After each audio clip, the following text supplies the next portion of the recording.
Forma is the planet in which the events of Centaura takes place on. The solar system is the same as the real world, but Forma takes the place of Earth. Forma is 2.3 times larger than Earth. There are 4 known continents in Forma: Centaura, Hydra, Ursa and Libra. The majority of Forma is uncharted, with the massive Antares and southern oceans unexplored.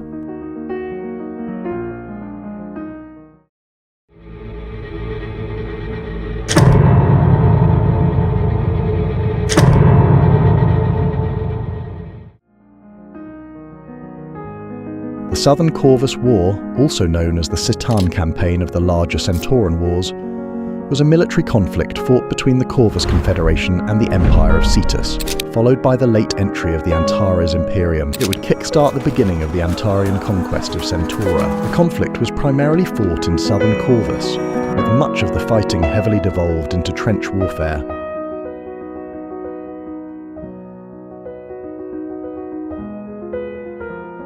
Southern Corvus was the main coal and iron producing, as well as agricultural sector of the Corvus Confederation. Prior to 1886, Corvus had begun industrializing with the use of its coal-rich south.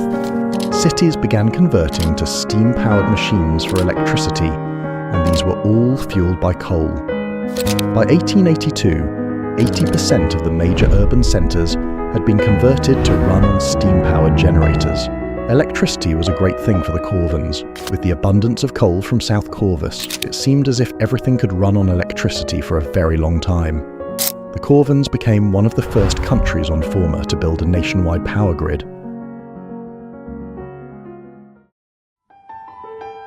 At the same time, Cetus had begun their maritime ambitions and required materials to build their ships. South Corvus held a great amount of iron and coal, and the Cetans saw that the Corvans underutilized the iron supply. Since trading also proved too costly for the Cetans, they decided to invade and annex South Corvus in 1886.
The removal of South Corvus from Corvan control impacted the cities almost immediately.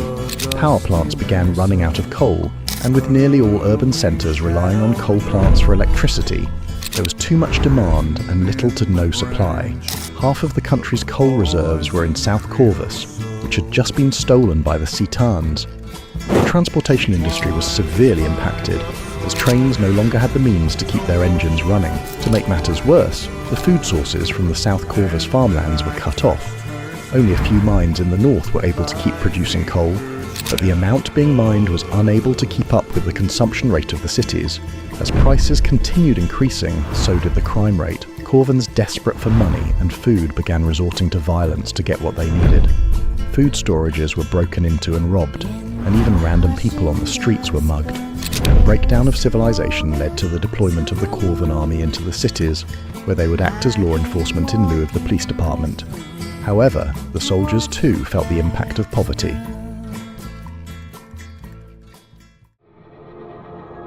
After much building up, Corvus would declare war on Cetus in 1908. The initial offensive was successful, taking portions of the lost territory. However, Cetus eventually managed to hold the line, thus causing the war to devolve into trench warfare, and so the Corvans were able to take control of those defences. Several mines located in the northern Cetan regions were regained and put to use as the Corvans continued fighting southward. By 1909, the war had bogged down into a bloody stalemate. Both sides could not proceed any further as trench lines and heavy defences disallowed any advancements. The Cetan navy dominated the coastlines, but it did not really help the war effort, which was primarily fought on land. The Corvans were superior in numbers to the Cetans, who found themselves unable to launch offensives due to their severe lack of manpower. This stalemate continued until 1911, when Antares began to act upon their imperial ambitions and cooperated with Corvus to defeat Cetus.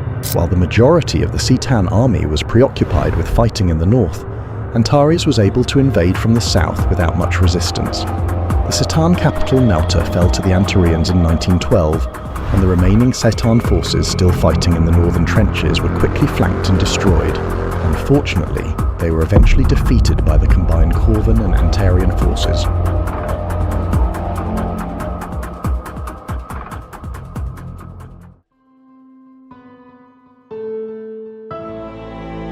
After the war's conclusion, Antarean imperial army garrisons were set up in majority of Cetan cities, beginning an occupation. Corvus was granted the South Corvus region, restoring their borders to its size prior to Cetus's annexation, while the remainder of Cetan territory was directly assimilated into Antares. Furthermore, Corvus was assimilated into Antares as a puppet, now known as Scorpi Corvus. From 1912 to 1923, an Antarean military detachment was present in most Corvan cities to assist in improving infrastructure, safety, and government structure. As a result, the standards/quality of living increased drastically, and the populace grew to view their new parent state in a favourable manner. AIA garrisons within the Cetan region were reassigned in 1934 in order to reinforce Antares' campaign against Columba.